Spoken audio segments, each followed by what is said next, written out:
गांव में रानी नाम की औरत रहती थी। रानी बहुत ही गरीब थी लेकिन सुंदर थी।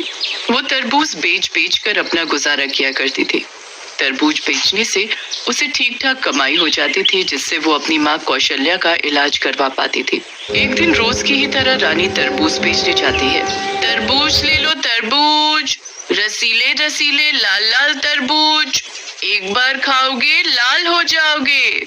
रानी की आवाज सुनकर वहीं पास में खड़ी गांव की औरतें आपस में बातें करने लगती हैं। अरे बिमला बहन, देखो ना कितनी सुंदर तरबूज वाली है। इसे देखकर तो राजकुमार भी लट्टू हो जाए। तू तो रहने ही दे रमा, खूबसूरत तो मैं भी कुछ कम नहीं हूँ। मेरे पति मुझे बैजंती माला कहते हैं। बिमला की बात सुनकर वहीं से गुजर रहा भीमा बोलता है। सही कह रही हो बिमला भाभी, तुम्हारी शक्ल बैजंती माला जैसी ही है। जैसे वो बूढ़ी वैसे तुम।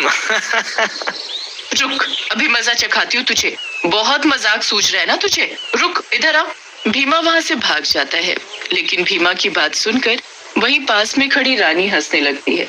रानी को यूं हंसते देखकर बिमला को गुस्सा आ जाता है। क्या खीखी कर रही है? चल जा यहाँ से, और ज्यादा सच सवर कर मत आया कर। फल बेचने वाली है वही बनकर है, ज्यादा हीरोइन बनने की जरूरत नहीं है। ऐसा कहकर बिमला वहां से चली जाती है और रानी भी अपने तरबूज बेचने लगती है। लेकिन तभी एक ट्रक जोर से रानी को टक्कर मारता है। रानी दूर जाकर गिरती है। उसके सारे तरबूज बिखर जाते हैं। रानी को भी बहुत चोट लगती है।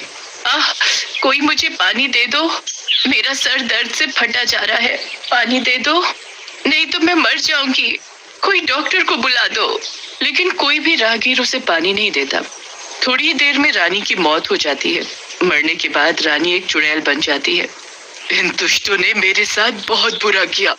मैं इनसे पानी मांगती रही, इन्होंने मुझे पानी तक नहीं दिया। अगर ये मुझे पानी पिला देते तो शायद आज मैं जिंदा होती। अब मैं इन गांव वालों से अपना बदला लूंगी। अगले दिन सुबह चुड़ैल रानी एक सुंदर सी लड़की के रूप में तरबूज बेचने जाती है। वो लड़की इतनी सुंदर होती है कि गांव के मर्द उससे तरबूज खरीदने के लिए खड़े हो जाते हैं। सुरेश नाम का गांव वाला उसके पास जाता है। अरे वाह, तू तो बहुत गोरी है लड़की। अमेरिका से आई है क्या, या फिर तरबूज का कमाल है? और तेरा नाम क्या है? मेरा नाम कामिनी है सुरेश जी, और मैं पास के ही गांव में रहती हूँ। अब मैं रोज आया करूंगी तरबूज बेचने। जल्दी ही कामिनी के सारे तरबूज बिक जाते हैं और कामिनी भी वहां से चली जाती है।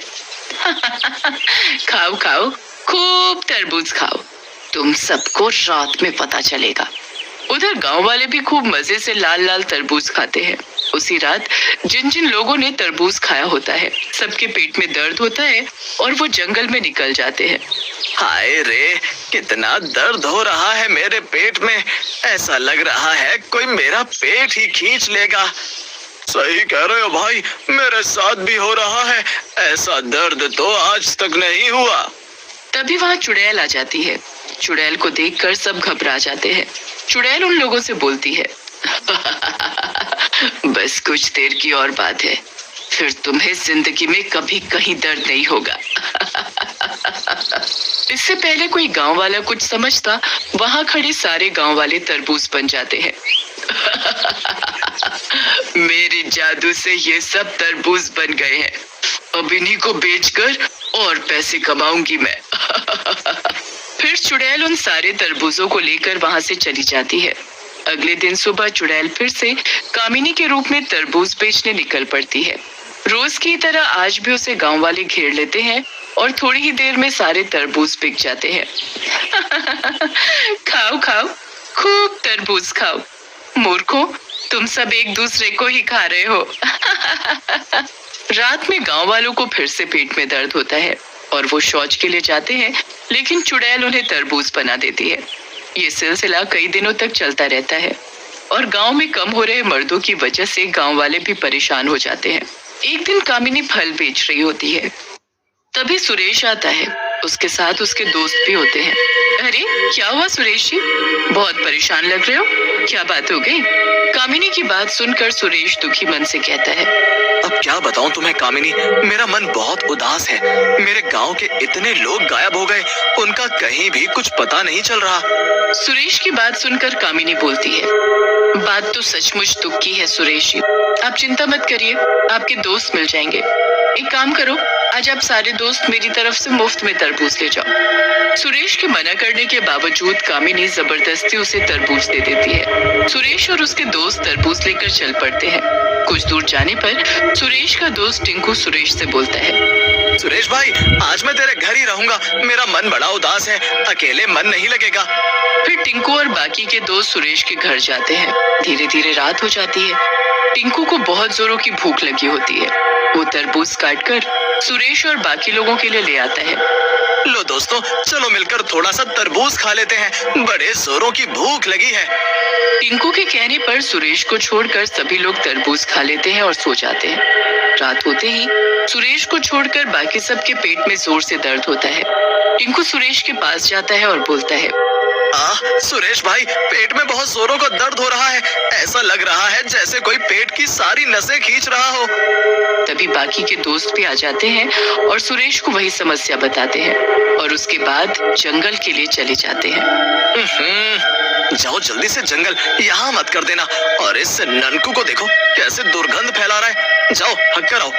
फिर टिंकू और उसके सारे दोस्त जंगल के लिए निकल जाते हैं। काफी देर हो जाने के बाद भी जब वो नहीं आते तो सुरेश उन्हें ढूंढने के लिए जाता है।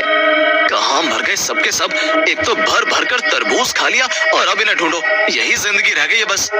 लेकिन काफी देर बाद भी उसे कोई नहीं मिलता। लेकिन तभी सुरेश की नजर उन तरबूजों पर पड़ती है। सुरेश हैरान रह जाता है, अरे इस घने जंगल में ये तरबूज कैसे? यहाँ तो आसपास तरबूज का कोई पौधा भी नहीं है। सुरेश वहाँ खड़ा ये सब सोच ही रहा होता है कि तभी उसे किसी के पैरों की आवाज सुनाई देती है। पैरों की आवाज सुनकर सुरेश पास की झाड़ियों में छुप जाता है। वहाँ पर कामिनी आती है। कामिनी को देखकर सुरेश हैरान रह जाता है। अरे ये तो कामिनी है, पर ये यहाँ क्या कर रही है, वो भी इतनी रात में? मुझे देखना चाहिए, बेचारी किसी मुसीबत में ना हो। जैसे ही सुरेश कामिनी की तरफ बढ़ने लगता है, वो देखता है कि कामिनी एक चुड़ैल के रूप में बदल गई है और जोर जोर से हंस रही है। मेरे जादू में तो सबके सब फंस गए, मजा आ जाएगा। कुछ ही दिनों में मैं इस पूरे गांव को तरबूज बना दूंगी। ऐसा कहकर चुड़ैल वहां पड़े सारे तरबूजों को उठाकर वहां से चली जाती है। ये सब देखकर सुरेश बहुत घबरा जाता है और एक तांत्रिक के पास जाता है। तांत्रिक कुछ देर ध्यान लगाने के बाद बोलता है, बच्चे, तुम सब लोग बड़ी विपदा में हो। ये चुड़ैल सबको तरबूज बना देती है और फिर उस तरबूज को तुम ही लोगों को खिला देती है। मैं कुछ समझा नहीं बाबा। बेटा, इसका मतलब है कि तुम लोग अपने ही गांव वालों को खा जाओ। तांत्रिक की बात सुनकर सुरेश बहुत डर जाता है और बोलता है, लेकिन बाबा, ये हम सबको ऐसे मार क्यों रही है? इस चुड़ैल की मौत एक रोड एक्सीडेंट में हुई थी और ये लोगों से पानी मांग रही थी, लेकिन किसी ने इसकी कोई मदद नहीं की। बस वो इसी बात का बदला ले रही है। कुछ करो बाबा, नहीं तो ये सब गांव वालों को मार डालेगी। हमें बचा लो। सुरेश की बात सुनकर तांत्रिक बाबा सुरेश को भभूत देते हैं और कहते हैं, बेटा, ये भभूत उस चुड़ैल के ऊपर छिड़क देना और कहना हमें माफ कर दो। उसके पांव छूकर माफी मांग लेना। अगले दिन सुबह चुड़ैल कामिनी के रूप में आती है और सुरेश को देखकर हैरानी के साथ बोलती है, अरे सुरेश, तुम यहाँ कैसे? लेकिन सुरेश कुछ नहीं बोलता और कामिनी के पास जाकर वो भभूत उसके ऊपर गिरा देता है। जैसे ही भभूत कामिनी के ऊपर गिरती है, वो चुड़ैल के रूप में आ जाती है। तुम मेरा कुछ नहीं कर पाओगे, मैं अपनी मौत का बदला जरूर लूंगी। हम लोगों ने गलती जरूर की है और इसके लिए मैं आपसे माफी मांगता हूँ। जैसे ही सुरेश चुड़ैल से माफी मांगता है, चुड़ैल वहाँ से गायब हो जाती है और गांव वाले उसके जादू से आजाद हो जाते हैं।